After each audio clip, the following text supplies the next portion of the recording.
Now we can't hear you, Ryan. You're on mute. So I'm added as a participant on the dial-in. Now you're good. So it echoes. Well, I guess I'm added as a participant on the dial-in. For whatever reason, I can't hear you guys through my speakers, but you guys can hear me talk through the microphone. So I suppose I can work this out. This will be fine.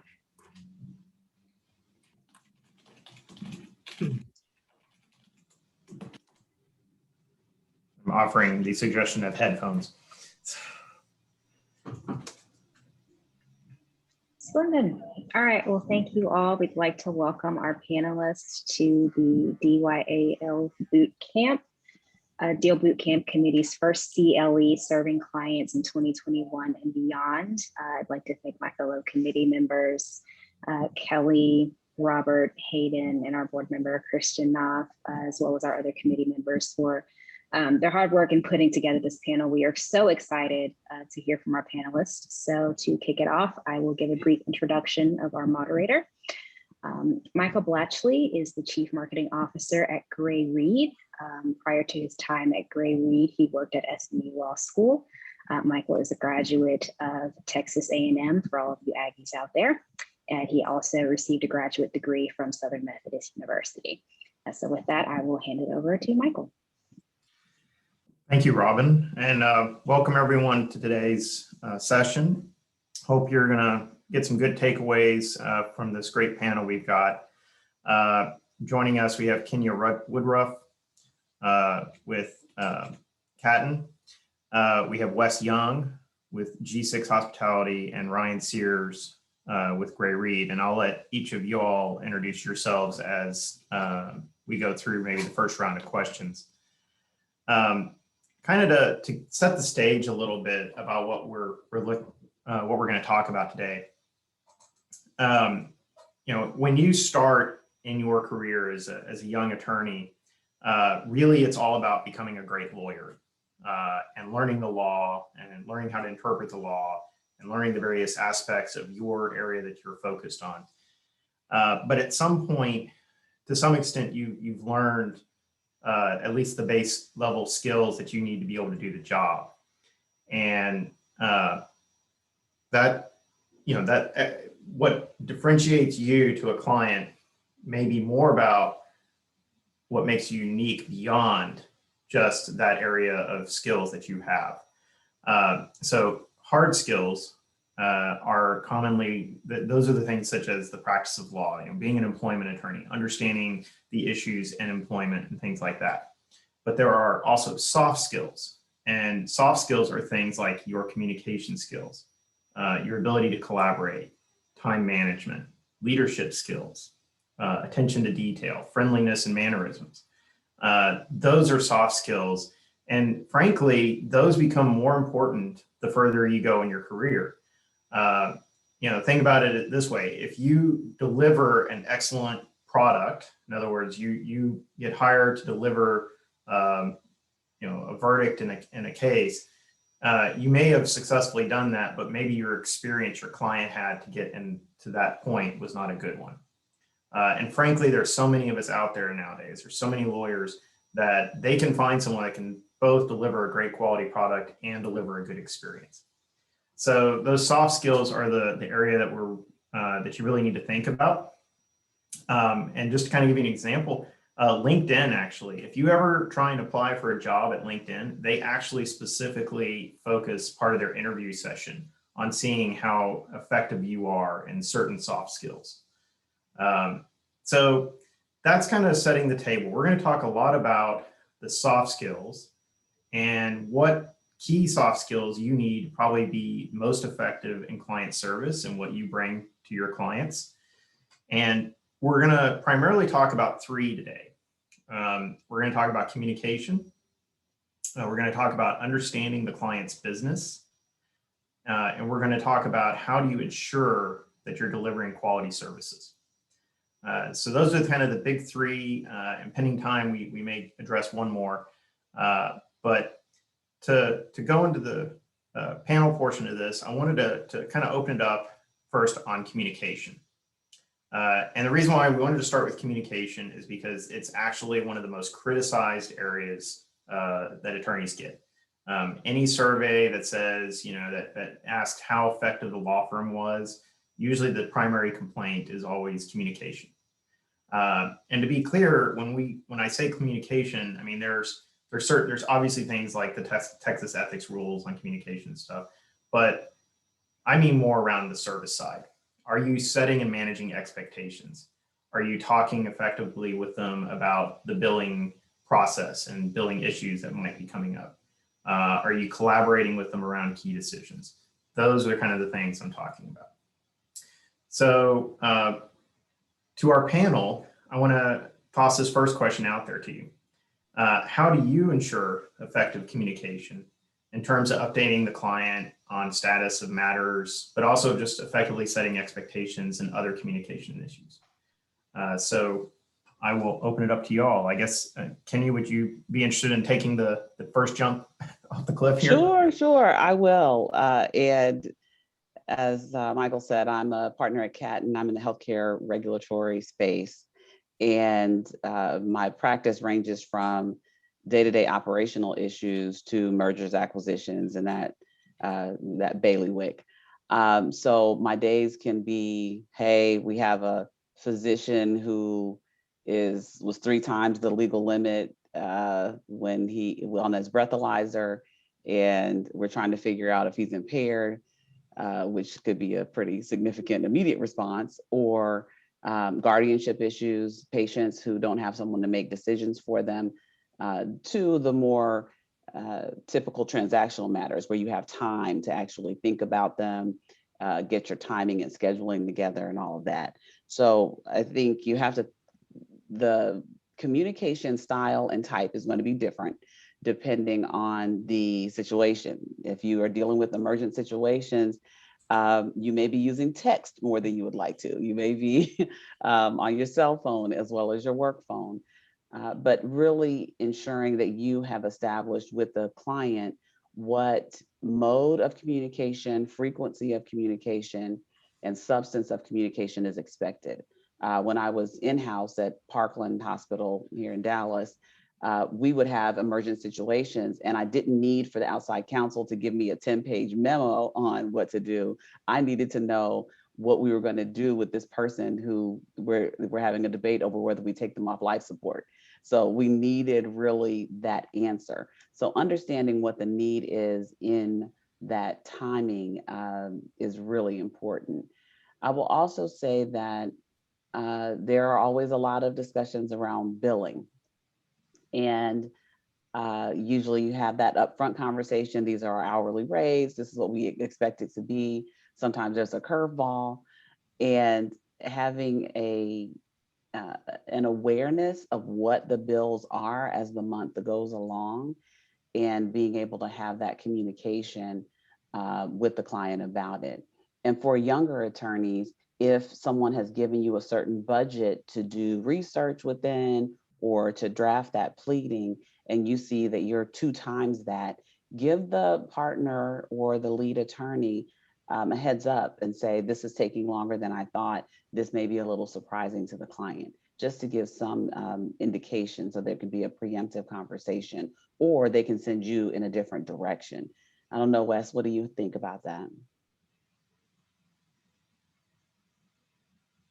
Yeah, I mean, I agree with a lot of what you said. I mean, I think that over communication is always good, but when I say over communicate, I don't mean give me a 3-page email that goes into the really nitty gritty details of everything. I mean, I over communicate means make sure that I know the status, I know of any changes that are happening, that type of communication.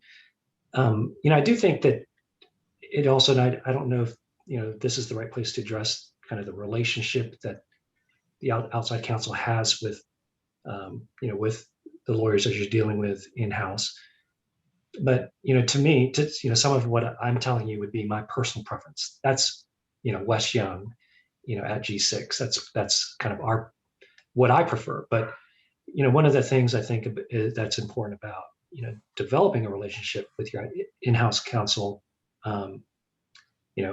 beyond just giving legal advice, is getting to know their preferences, know what their personality is like. What are they, very detail oriented, or do they just want the big picture? And I forgot to introduce myself. I'm in-house at G6 Hospitality. G6 is the corporate parent of Motel 6. We have about 1,400 properties. That includes mostly franchise properties, but we do own some ourselves. And I handle mostly employment work here. I do a lot of risk and insurance type work, but also some stuff on the tech side, like privacy and that kind of thing. But right now, employment work is kind of the heavy work that I'm doing. Well, and Michael, you did mention the ethics rules, so we'll just refer to those here just to keep us grounded. We always want to make sure that we are compliant with that. So here is Rule 103. I'm using the Texas rules that talks about a lawyer shall keep a client reasonably informed about the status of a matter and promptly comply with reasonable requests for information. And that is all in the eye of the beholder. Some people want a lot more information than others. Some just they want strictly the facts. They want to know what they need to do and when. I know for my team, I have a person on my team that is really tasked with ensuring that we're responding to client communications. We're keeping them up to date on things. And she will send me an email on Friday that has all of the things that are due or outstanding or that we haven't responded to yet. And that enables me to then ping the client, give them the information that they need. So having those things, those tools in place within your team is really helpful. One of the things I also do for a client that we do a great deal of work for on a monthly basis is she's given me a monthly budget. I have communicated that with our pricing and finance team, and they have a system that will send me when we get 50% of that budget, so that I can tell the client, listen, we're at 50% of the budget. Do you want us to rearrange some things? Do we need to push some things to the next month? So it helps her to actually manage her budget, her internal budgeting as well, and prioritization, because sometimes her client has pushed some other things to the fore. And then it helps us to know what we need to do to be able to enable her to communicate with her internal clients as well. Okay, yeah, I'll add to that as well. I mean, I know that I've been in situations where I wanted some research done on a project, and but I really only wanted just kind of a high level answer, that can then determine, what areas I might want further research in. And I'm getting a 20-page brief, that cost $10,000 to put together. And that was a big surprise to me. So that's part of communication, just like you mentioned, Kenya. That, I mean, I would say, if you're given a research project, communicate regularly to make sure, you're doing what the client expects and not going, beyond and charging much more than, that's not a good surprise for me, or for me to have to explain to my general counsel.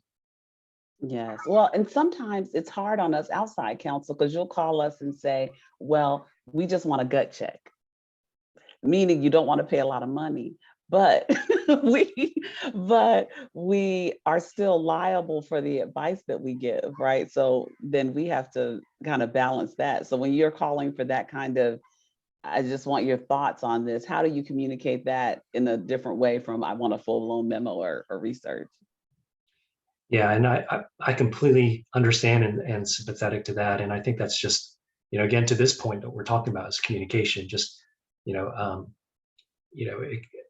if that's the case, then express, well, in order to give you an answer, I need to do research into, New York law as well, because, this might implicate that. And as long as I think, we know what you're going to do ahead of time, and we have that, the surprises, I think, are the bad thing. So that's what I want to get away from. I think that's a big factor. Is it should be communication, but it should also, particularly around like the opening of a matter, there should be a collaborative stage involved where you're having a conversation at the front end, outlining what is the scope of the project and what is the expectations. If you do that, and you're talking to each other in a communicative way, then there shouldn't be any surprises. And I think that's the key, is to avoid surprises.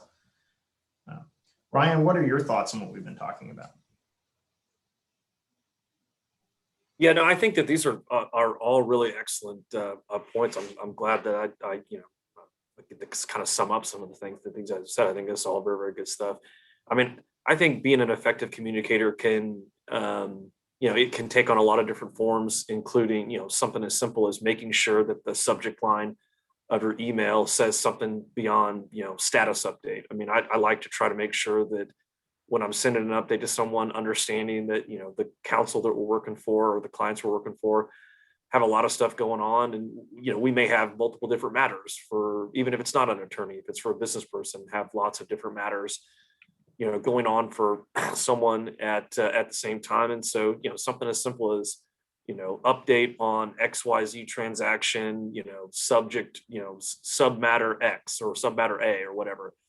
And that's super simple, but it's something I think, I think is important and helpful for clients to, to help differentiate from, the stuff that they're getting every day. We all get lots of emails. And so, little things like that can be useful. And then obviously, in terms of some of the things you talked about, like there's no worse position to be in than having a client say to you like, wow, I did not know it was going to cost this much. And, but being upfront with them or having, conversations at the outset, and then, like, hey, let's, and then talking with your team as well. I mean, there's no doubt about it. I mean, you get, hey, make sure that you're setting guidelines with the people on your team. Like, hey, if it gets to be beyond 10 hours of research or whatever the number is, make sure you come to me so we can go talk to the client. And there's nothing worse, there's no worse feeling. Maybe it's not as bad as I think. I suspect it probably is, but there's no worse feeling than telling someone, I think we'll be able to have you something in my close of business today, and that you're relying on, a team member, and the team member, emails you at 4 p.m. and says, hey, I think that we're not gonna be able to get to this today. Like, I think, effectively communicating with your team members so that they understand what the client's expectations are, so that, they can, relay back to you, then you relay back to the client, like, hey, I really think, in a timely manner, at least, that, I really think it's going to take us until tomorrow to get this done. So, having those things, having those sorts of conversations as quickly as you possibly can, I think is that's highly useful, very useful. And I think sort of one of the things I wanted to address in terms of billing, when you're a young lawyer, it felt like when I was a young lawyer, I felt, I don't know, like guilty about sending invoices to clients. And like, guilty is the wrong word. I mean, like, plumbers don't feel that way when they send their invoices. They just fix your toilet and then, they let me have your credit card. I mean, like, they asked us, clients have asked us to help them. You shouldn't feel like, like, hey, it's a burden on you for me to send you the invoice. That's part of the transaction. That's the expectation. But, it's important to, talk about budgets, on the front end. And, I different firms do different things. Some firms send out invoices, automatically via email. I like to send clients, my invoice with, a personal note that says, hey, here's our invoice and this is what we worked on. And if you remember, we did this. And whether or not clients, I've never really gotten any feedback on whether or not clients think that are helpful. I think it makes me feel better about sending invoices, just simply because, I have an opportunity to explain something if it needs an explanation, and then, talk about it and invite a response if the client has an issue with something that's in the invoice. I think Ryan also brings up a good point on when it comes to invoices, both from an ethical and a communication side.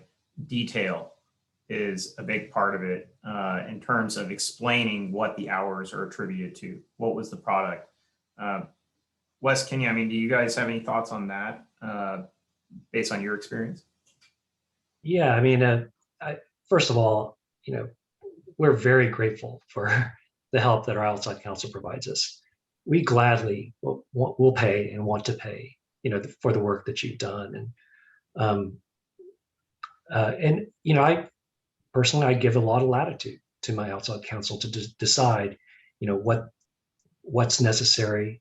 I don't like to micromanage. Again, you may deal with, in-house counsel that does want a lot of detail and is more detailed in their management style. But for me personally, I don't. But what does help me is to feel and understand that that I'm getting good value. That I'm being billed for things that are necessary. And sometimes there's so much going on. It does help, as Ryan suggested that, and Michael, you suggested, to give a little bit more detail in the billing, especially when it's a large bill or a lot of hours, as to what project this was, and and go into kind of maybe the subject matter that was researched, or the precise litigation, was it mediation, for on this day, that you're billing for. I mean, that rather than just say, I had a friend who worked at a French company, and she got $1 million bill that said for services rendered. I mean, that is just not, that's obviously an extreme example, but that we can't do that. We can't approve that kind of a bill. So, but I did want to emphasize, we do want to pay our lawyers, for good work done, no question. Well, and I have some clients whose bonuses, their in-house counsel, their bonus is based on how much they don't send outside. So if they decide to send something to me, it's a big deal, right? They really have to think about, okay, do I need this? And they're very specific about how much time they expect to be spent on it and all of that. They also have a number of billing codes and numbers. So we have to be really specific on, I think for that client, we have 60 matters, and every day we get a new one because everything needs its own little code. And they also use the ABA task billing. Do you guys use the task billing, Wes? No, we use legal trackers. I think they've got their own codes. They have their own codes. So we have to use the task billing with them as well. So when I am talking with the team, I'm really specific with them about them being intentional about every piece of work they do for them, and making sure that we are really answering the question that's asked, that we're really focusing our work, because it could negatively impact the attorney themselves. That's great. So I think, again, just kind of in terms of communication, keep in mind, setting the scope, having time to onboard, in a sense, the matter, setting expectations. Even closing out the matter sometimes can help in terms of having those discussions, understanding the personal preferences of your client, particularly maybe around how they like to communicate, and then just providing detail in the bill. Those are all things that we've kind of talked about today here in this particular area of communication. Another area that's, I think, not necessarily required, but I think helpful, is just a general understanding of the client's business and the client's industry. And I know some attorneys naturally fall. Ryan, for example, here is an oil and gas attorney. So lucky him, he's got a very niche focus. But, a lot of times you might be more industry agnostic. For example, like a litigator, maybe you're an expert at the court or something. But being able to have a good understanding of the client's business allows you to become more of that trusted advisor role, someone who can help them beyond just the legal answer, but moving into the business answer. What do y'all think about that? What is your view of understanding the client's business and their industry as part of serving our clients? And Wes, do you want to lead off, since you're in a particular industry on the inside? Yeah, I mean, my current industry, hospitality, there's not a lot of technical expertise needed necessarily with it. I mean, unlike IT or that kind of thing. I've worked in financial services before where it's heavily regulated. And I think that, that type of area, having that expertise really is helpful. For me, most of the time, I just want someone who's a subject matter expert as to the, area of law that I'm in. But I will say that I think that, industry knowledge helps in some areas. Like, for example, it's really important to us a lot of times to know how do other companies that are like us handle these types of situations. And so it's not necessarily having a legal expertise in the industry. It's more of a industry knowledge about, your competitors. Generally they see these same liability issues. So you're not an outlier here. That's comforting to know. I know we wanted to do some benchmarking. So, for example, this is just an example, but when we want insurance coverage, there are certain exclusions that maybe the carrier wants to include when we renew, and well, are other hospitality companies seeing these types of exclusions as well, or should we fight this? Or how much coverage do they usually get? And so those kinds of benchmarking type things I think are very helpful, and certainly to the extent that someone has practiced in the area and has general knowledge. We're not asking you to tell us what your competitors are doing or our competitors are doing, but having that general knowledge is comforting to us. And I will say, seeing if Ryan's coming off mute, I will say that as you become more senior in your practice and private practice specifically, people start asking you all of the questions that there is no law on. And I think I have 3 or 4 questions on my plate right now, and there's no law. We just have to figure out what we should do.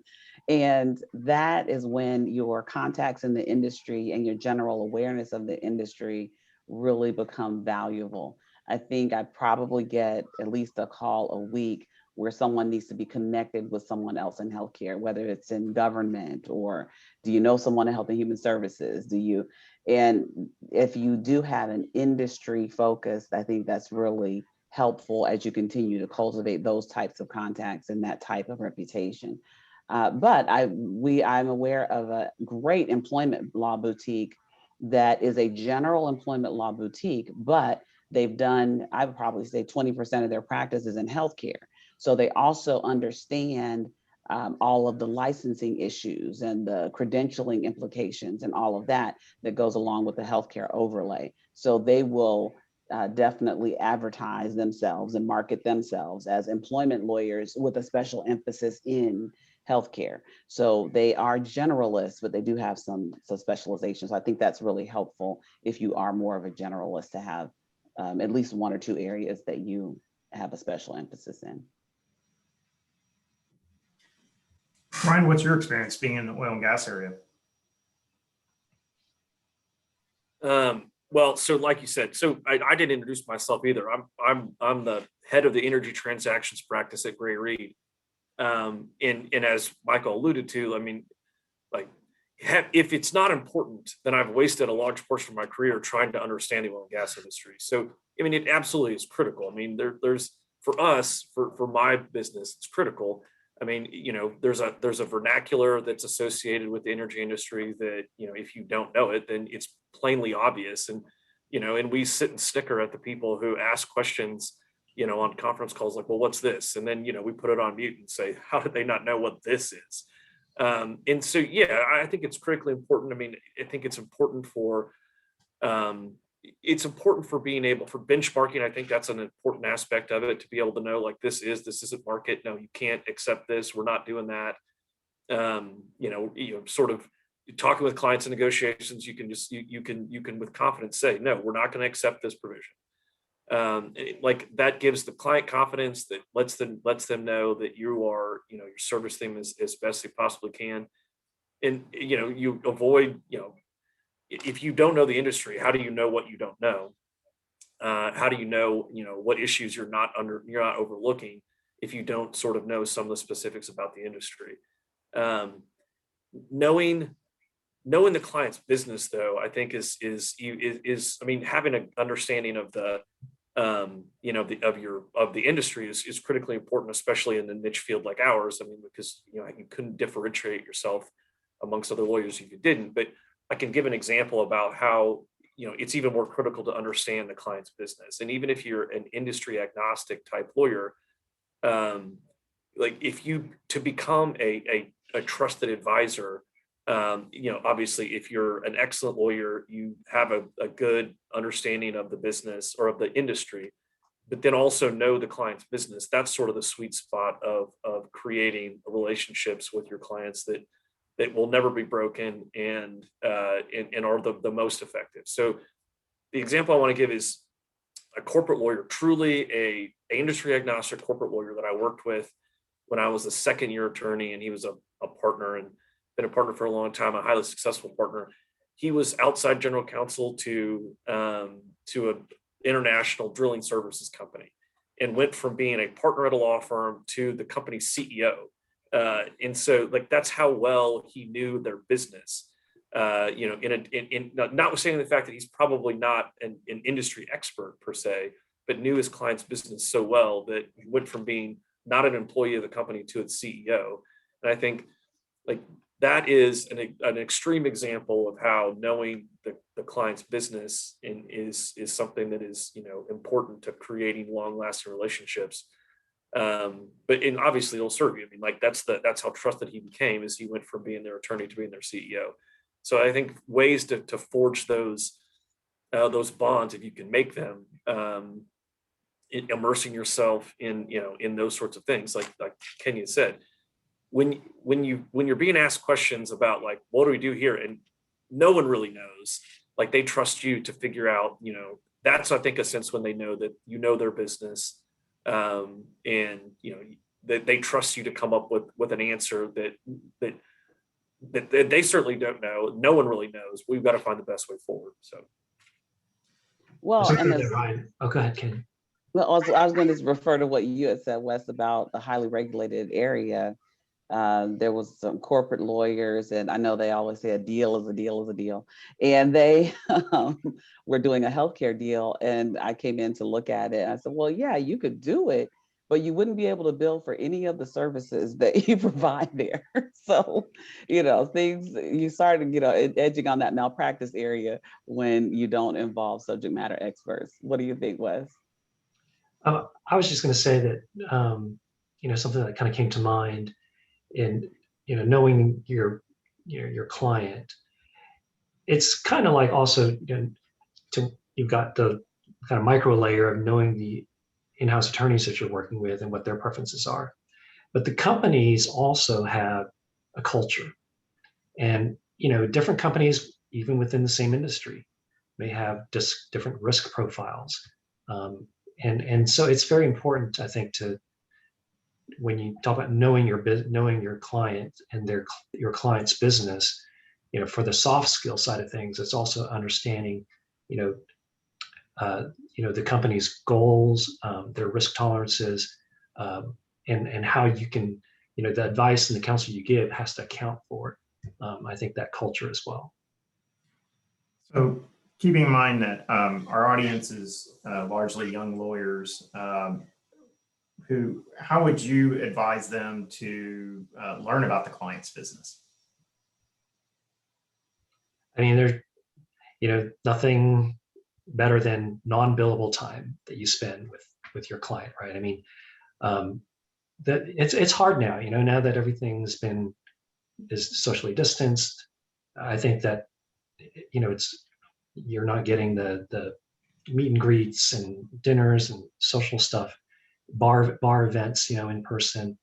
But it's really important. I mean, just as an example, I used to work with a lobbyist in Florida, and he was telling me about how they passed a law in Florida kind of banning gifts and expenditures to legislators.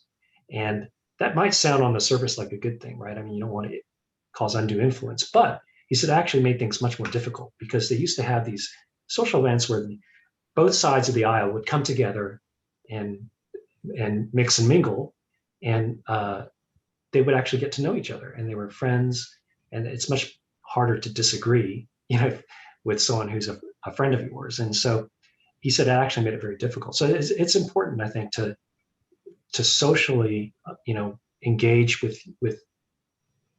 with your clients, because in conversation, a lot of this stuff that we're talking about will come out. It's an opportunity to talk about that you don't when you're talking about, this terrible case that you're trying to settle. And also, as a public company, you have their public filings, SEC filings, any press releases that the entity may release. You definitely want to be up to date on that. Sometimes you can get on their notifications list, so it'll come out to you when it's released. But when you're really trying to find out about a specific company, that public information could be helpful if they are a public company. If they're not, again, that's when Wes is absolutely right. You really have to, and even when they are, you have to find individuals there that you can talk with. And they may be on the business side. They may not always be on the legal side. A lot of times the business folks can give you more understanding of what's going on than some others. And you ask first for times or opportunities to engage. I mean, we held a legal summit, for some of our outside counsel, and we invited our operations folks to come in and speak. Our CFO, our COO, to give a kind of state of the company address, kind of a thing, with some inside, information on kind of our that would have presented to our internal, groups. We shared with our outside counsel. So, you can ask for that, ask for those opportunities. Yeah, on that's like I say, that's a talking and asking questions. I mean, I think I wanted to just throw a note in with something that I try to do pretty frequently is, even if you can't meet and greet, I think there's opportunities to connect via, email, for example. And I, hey, I remember you talking about, you guys were kind of looking at a deal in this area. I just saw a link to an article about this area. Let me send it to you. Hey, is this something that you guys are considering, or is this like your deal? Or, I mean, those are just little things that you could do that sort of let your folks know that you're thinking about them. And then, if you pose a question and they can respond to you and be like, well, no, it's actually not interesting to us because we're looking at a different angle. And I think you can glean some information just by asking questions and sort of being thoughtful, proactive about communications with your clients. And, I think to the extent that you have, exposure to the business people at your clients, it certainly is helpful to ask them questions too. I mean, to hear what they have to say. And like I said, Wes made that good point. I mean, like, if you've got opportunities to hear the business people speak so that it's sort of beyond interacting with lawyers, not that I mean, like, yeah, you certainly can learn a lot about a company there too. I think you just get different perspectives from it when you hear the executives and the business people talk. I think those are certainly important. And for what it's worth, with talking about public companies, I get alerts about, my public company's stock price every day, and talk with them about, anytime they hits a hurdle. I'm like, man, those grants are looking good. I just like to talk to them about and let them know that I'm following them. And I think, they're flying high. If their stock's trading, if they're up 25% today, I'm going to let them know. I'm going to let them know that they've done something good. And I'm like, hey, what's going on? I'm excited for you guys. So, I mean, I think those are sorts of things that result in communications that lets them know that that you're thinking about them. Yeah, I think asking good questions it's like the most underrated thing that like everyone should do it. You can learn so much asking good questions. And it's not just like, how's business going? Get a little deeper than that. Think about, like, right now, how did COVID impact you? How's returning back to the office going? What are your 2021 strategic initiatives? Those are, questions that get the client talking about both what there is going on in their world, but also, frankly, giving you insight and maybe how you can help them. So definitely something to think about. And understanding the client's business can also allow you to be aware of issues that they need to be aware of. So if you're watching the news or watching their industry or something, you can identify maybe things that are coming. The wave is on its way, and you can get to that client and say, "Hey, you need to be aware of this is on, it's something that's going to impact you in the future," and they can start working on dealing with it. And frankly, because you brought it to their attention in the way you did, they may immediately say, "Yeah, let's knock this out. We're going to bring you in to deal with this issue." And I will say, with the way what I'm just describing, I'm not talking about blasting e-alerts out. I'm more talking about having a conversation or a direct email to bring it up. But those are a number of things kind of to think about in terms of understanding your client's industry and their business. How do we ensure that what we're providing in terms of the service we're delivering, are we providing quality client service? I think a lot of times people think, oh, we won the deal, or we won the verdict, or we closed the deal, thus we were successful, client's going to be happy. And again, a lot of times that might be true about the finished product, but they may not be happy about the experience they had in there. And I don't think law firms or lawyers are very good about having conversations about how is our relationship?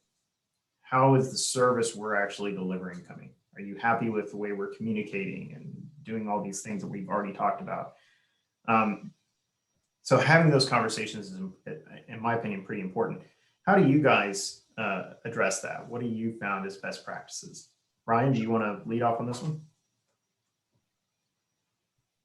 Yeah, happy to.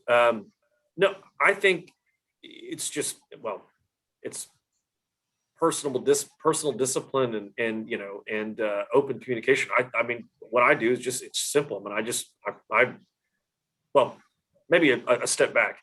Part of my philosophy of client service is trying to forge personal relationships with the people I work with, so that it creates an accountability for me, at least, to not let down the people with whom I've created this relationship with. And so I find that certainly in the oil and gas industry, and I'm sure many others, obviously, that it's easy to create personal relationships because you continue to work on stuff, you get in the trenches, and you work a lot together. So I think if you've got a personal relationship like that, and I'm lucky to have personal relationships with lots of my clients.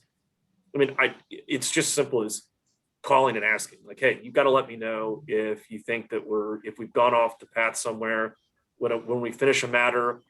Many times I will know because I'm really involved, and I stay as hands-on as I can, without micromanaging the team, but, stay as hands-on as I possibly can. And so many times I'll know if there's an issue.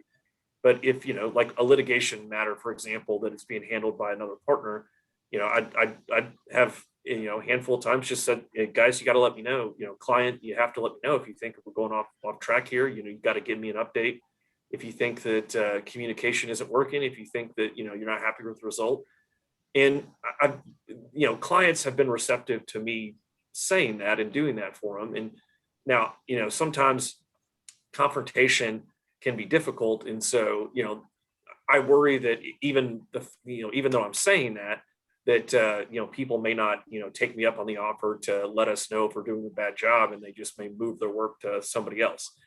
The goal, or in my mind at least, or the hope in my mind, is that that we would have a good enough relationship that they would be willing to honestly tell us where we've gone wrong.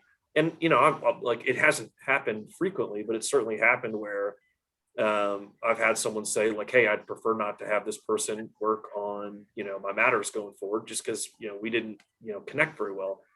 Totally fine. I can refigure our teams to make sure that that the guys that you sort of didn't connect with very well are not on the file, and we can correct things going forward. And I've got another guy who can help you do this, and this. So to me, like I said, it's just there's no special magic to that. It's just having the discipline to say, "Hey, if you think that there's something, we've gone wrong somewhere, you got to let us know."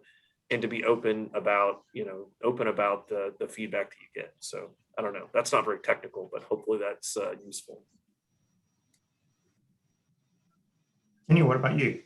Well, yes, I will say we have those kind of conversations, especially like Ryan said, you've had a relationship for a long time. My clients don't hesitate to give you their opinion on any service that we've provided. So that is one way that we do it. But we also have our managing partner who, if we have a longstanding or very significant from a billable standpoint client, uh, he will meet with them and set up a meeting and say, you know, you utilize our firm for a lot of things.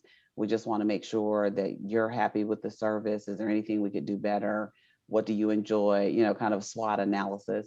And then in some instances, depending on whether it's something that the client's interested in or something they're working on, our chief diversity officer will also accompany him. And as many companies now are trying to figure out what their overall spend is with a firm and to what extent they're utilizing diverse attorneys, our chief diversity officer can see if there are opportunities for us to improve in that area, what things they're looking at, if there are metrics that that we're reporting on a regular basis. Are they happy with the results? Are there things that we can collaborate on together? And sometimes then that results in the firm and the client having some kind of initiative where they're working together with diverse attorneys or other attorneys in the community on different projects and different initiatives. So it's not only a way for us to get feedback on what we need to improve, but also a way for us to cultivate a better relationship with the client. I think, I mean, both Kenya and Ryan have made some excellent points. I mean, you know, we do, of course, evaluate, you know, the performance of our outside counsel. Sometimes it's very deliberate, sometimes it's ad hoc. And I think that, you know, the suggestion that I hear from both of you, you know, that you do a review, especially after a big matter, large matter, and take the time, because so often we just move on to the next thing, but take the time to, you know, look back and see how things developed, ask what went right, what went wrong. And even if something did go wrong, I mean, you know, if there's a, you know, if this is a process in order to address that going forward, we're very happy with that. So that's would be very helpful, I think. The other thing is, though, you know, make sure that if you do suggest some improvements, that you actually do implement those changes, because the worst thing is to say, hey, yeah, that, you know, we hear you, we'll fix that, and then the same thing happens, you know, going forward, and no changes are made. So yeah. I think, I mean, the good news about having these kind of conversations, only good can come from it. You know, I think the easy way to think about it is if you think about the spectrum of how your clients might be, you've got those that are raving fans, and you want to know that they're raving fans, because then you want to utilize them to get referrals and to encourage them to tell the world that you're awesome. You've got at the other end of the spectrum, the person that's really mad at you, and frankly, maybe they just need to yell at you and then they're going to move on. But you know, you've got those again that maybe on the other side again, they're happy with you, but they could be happier, and they're probably not telling you why they're not, you know, what their issues are. So having a conversation so that you can address that. And then again, on the other side, those that frankly are probably actually moving on and you don't realize it. They're not going to fire you, but they just kind of are going to slowly send their work elsewhere. And doing a session like this might allow you to address those issues and keep and retain the client. Yeah, I do want to, because Ryan raised the point of if the client is unhappy with, you know, the work that an attorney does on the matter. Sometimes clients are asking for a junior associate because they want that rate, right? They want that person to be on it. But then if the person doesn't understand or have the same level of understanding that a mid-level or senior associate has, they have an issue. You know, they're, oh, well, they didn't know XYZ, or they spent too much time, or whatever the case may be. So I do have, I think the onus is on us as partners to make sure we're protecting our associates to an extent too, and making sure that we're saying, yes, we are placing this junior associate on this. We are going to be a resource. We're going to be here for that person, but you need to understand that we are still training this person. So there may be some different communication, some the hour adjustments that we may need to make on the matter. But I've seen situations where the associate just got totally thrown under the bus, and it wasn't an opportunity to learn or to cultivate the relationship with the client. So hopefully you have a relationship. If you're a junior attorney, that you have a relationship with the partner or more senior attorney, that they're sensitive to how that is handled, and that it doesn't, have a long-standing effect on the relationship, and there's some opportunities to recover. That's great. So as we kind of wrap up, I'm going to ask one brief question, but if any of you have questions, please fire away. I think you can do it through the chat system to all of us, and we can address them as we get close to wrapping up here. But I want to ask a simple question. Just what is, for each of you, what is one takeaway you would like to leave with everyone today? Kenya, would you like to lead off? Sure. I would say be observant and know how to read the room. That is probably the thing that I see as a lot of people's downfall, is they don't understand how to read a situation. So you don't always have to be the loudest voice, but you do need to be the most intent listening ear and really observing what's going on, because it enables you to provide the service. Because in the end, this is a service industry. I used to wait tables. It's not too different. It's just more complicated things that we're delivering. But people come in how they come in. They want what they want, and you want them to leave happy. So I would say, remember how to read the room. Read the room. Wes, how about you? I think my takeaway would be take some risks. I know that may sound strange. What I mean by that is that, I, as a client, we make business decisions all the time. Most of our decisions are not risk-free. And what we want is someone to be on that journey with us and guide us, cut through all the noise, help us where in these gray areas where it's not clear cut. I don't want someone who's just going to point to where I need to get to, give me all the law. I have Google, I can do that. And just say, well, that's where you need to go. You see Moria over there, for you Hobbit fans, Moria, it's way out in the distance. That's where you need to get to. I mean, I need someone who's going to fight the spiders and, the trolls and stuff with me. And sometimes that advice is going to, put outside counsel at risk of not being 100% right all the time, right? I mean, because our decisions are never going to be 100% right all the time. And, if I get the feeling that someone is just kind of, CYAing so that, they're never going to be wrong, sometimes that is off-putting a little bit. I want someone who's going to really help me and be willing to, take a position, from the outside counsel's perspective, that in your opinion, I know there's a lot of facts, but this is what I would do. And I know this is taking a risk sometimes, but that's what I like. Let me go ahead and just say that if my takeaway is this is being recorded, go back and listen to what Wes just said and make that be your platform. Let that be the foundation of your legal career. And I think that you will serve your clients well. I mean, I can't say anything better than that. And it's coming from a person who, will be your client. I mean, just rewind that and listen to that. I mean, the takeaway I would have said was, figure out a way to make your clients feel like, their business is the most important, that they're your most important client, and, do that with all your clients and make them think that. But I mean, the real practical advice is what Wes just said. And if you can figure out a way to, to stay involved, to be responsive, and then to ride with your clients and give them practical advice and not just CYA advice, then you will have clients for life. Yeah, I'm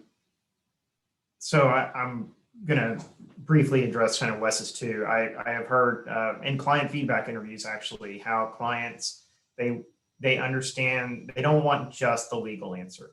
They want kind of the business answer. They need to have an understanding of what the risks are, kind of helping them understand what the best options are. In other words, don't just tell them, no, you can't do it, but no, you can't do that, but here are some ways maybe to work the issue with these types of risk identified.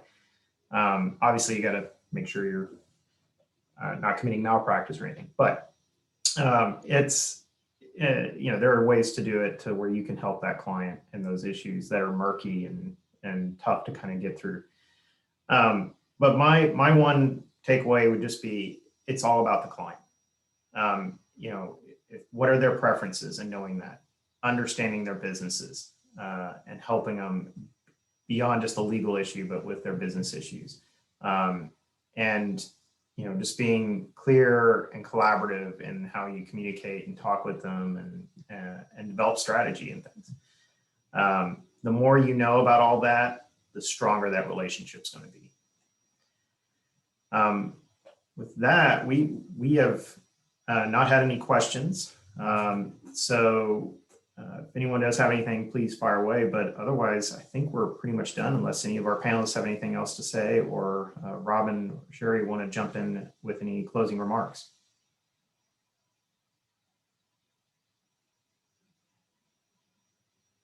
Great, thank you all so much. That was a wonderful hour of wisdom. We greatly appreciate your time. We know how busy you all are, and so for you to take a moment and share it with us is quite meaningful to us. So thank you so much. If anyone would like to learn more about DAYL, you are happy, you may contact Cherie Harris at cherrieh@dayl.com. But with that, we will release you to the rest of your day. Thank you so much to our panelists. Thank you. Thanks for having us.